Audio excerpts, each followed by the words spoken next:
ఇక మొదట్లో దేవుడి ముందర విక్రమ్ ఇంకా రాధ ఇద్దరు కూర్చొని ఉంటారు. విక్రమ్ చేతుల్లో పెళ్లి దారం కాదు పట్టుకొని గట్టిగా ఆలోచిస్తూ ఉంటాడు. చుట్టుపక్కలే ఉన్న ఇంటి వాళ్ళు అందరూ తొందరగా కట్టరా దానికి అన్నట్లు చూస్తూ ఉంటారు. విక్రమ్ ధైర్యం చేసి ఆ దారంని రాధిక మెడలో వేయడానికి దగ్గరికి వెళ్తాడు. కానీ అంతలో పెద్ద షాక్ అయితూ ఉంటుంది. ఇంతలో ఒక స్ట్రాంగ్ ఆమె ఫుల్ కోట్ వేసుకొని ఎంట్రీ ఇస్తుంటుంది. ఆమెకి చూడగానే ఇంట్లో ఉన్న ఒక పెద్దావిడ "అరే! నువ్వు ఎందుకు దానిని ఆపుతున్నావు" అని గట్టిగా అడుగుతూ ఉంటుంది. అప్పుడు ఆమె అసలు నిజాలు బయట పెట్టడం స్టార్ట్ చేస్తూ ఉంటుంది. నేను చెప్తే ఆగండి.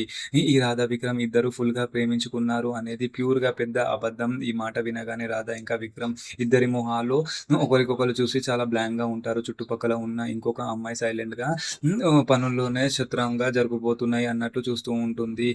వీళ్ళది ఏమాత్రం ఆకర్షణీయంగా జరిగిన అసలైన పెళ్లి కాదు. చట్టం సాక్షిగా చేసుకున్న ప్యూర్‌గా అగ్రీమెంట్ పెళ్లి. ఇంట్లో వాళ్ళంతా ఫుల్ షాక్ అయితూ ఉంటారు. ఈ ప్రియని పెళ్లి చేసుకోకుండా తప్పించుకోవడానికి ఈ విక్రమ్ గాడు తెలివిగా రాధితోటి 1 ఇయర్ మ్యారేజ్ కాంట్రాక్ట్ రాసుకొని అగ్రీమెంట్ పెళ్లి చేసుకుంది అని అందరి ముందు చెప్పేస్తూ ఉంటుంది. ఈ మాట వినగానే విక్రమ్ ఇంకా వాళ్ళ అమ్మకి ఫుల్ కోపం వస్తూ ఉంటుంది. నా కొడుకు, కోడలు అగ్రీమెంట్ పెళ్లి చేసుకున్నారు అంటే నేను అస్సలు నమ్మేలా లేను.